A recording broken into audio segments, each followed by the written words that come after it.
Hi everyone, so for today's cooking corner, this is Shannon. I'm going to be creating a nice healthy lunch alternative, a more Mediterranean style chopped salad.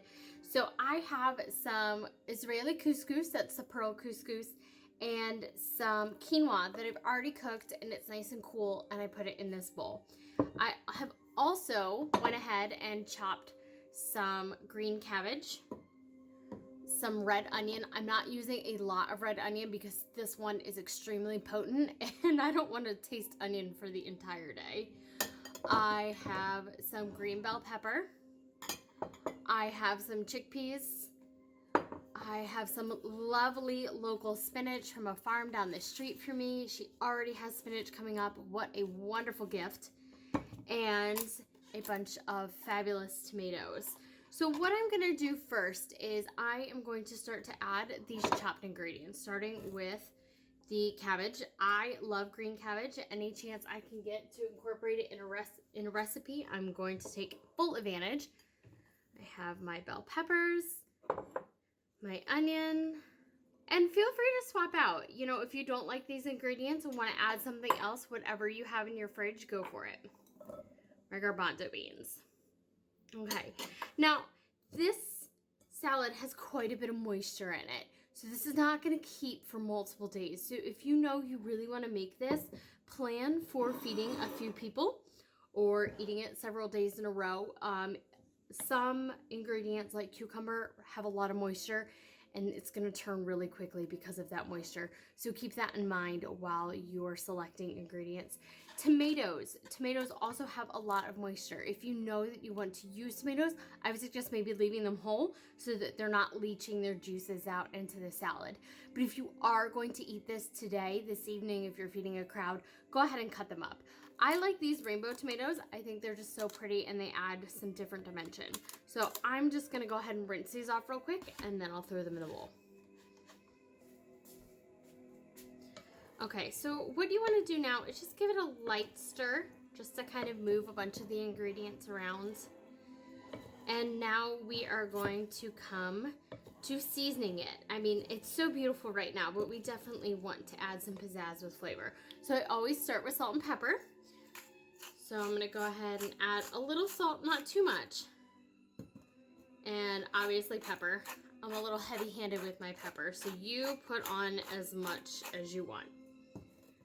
Now, I've already went and ground up some herbs, some dried herbs that I had harvested from my garden last year. So in here, I have dill seed, I have some dried chives, I have some basil, and I have some oregano. So I already ground those up because they were pretty large and I wanted to really incorporate a little more. I'm gonna toss in some parsley. I like a lot of parsley. Some garlic powder. Now, I have this lovely lemon here. I'm actually going to juice it over my salad. Depending on the size of your lemon, you might want to do a whole, you might want to do a half. I'm probably going to do the whole thing because this is a fairly small lemon. But before I juice the other half, I'm actually going to zest it because I really want this lemon flavor to come through. Now, you could zest your lemon before you cut it in half. I just went ahead and cut it and then thought about zesting it afterwards. So you choose your order. Again, to taste, you know, you might find that you don't like a whole lot of lemon flavor in there. If anybody knows Amy in the SAC office, she does not like lemon anything. So she would definitely want to skip this step. But it's up to you. I've never tried it with a lime, but it is pretty good with an orange. The orange adds some sweetness.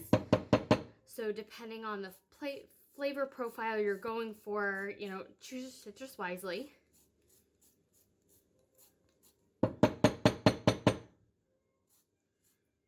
Okay, so I have about the zest of half my lemon. Now I'm going to go ahead and juice the other half.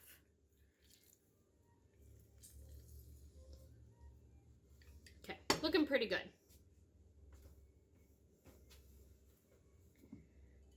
Lastly, I'm just going to dress this with some olive oil.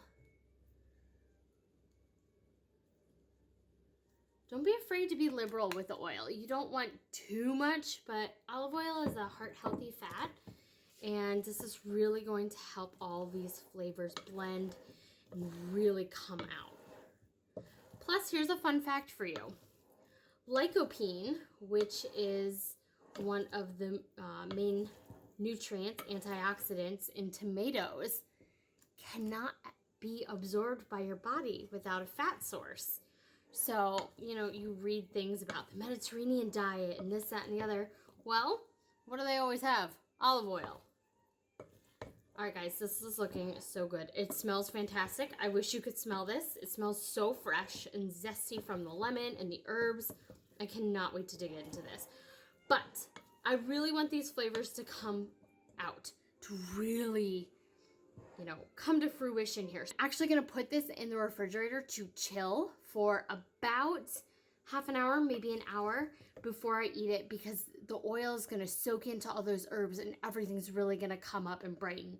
When I do serve this, I'm gonna serve it on a bed of this beautiful spinach and put that right on top, and I have a lovely lunch. You could serve this with some grilled fish, maybe some grilled chicken if you aren't vegan or vegetarian. There's a lot of options for this. Again, it doesn't keep very long because of all the moisture in the veggies, but I'm sure that you will find that this bowl will be empty pretty quickly. I think your family will enjoy this. I hope you have a wonderful day, and I will talk to you later. Bye!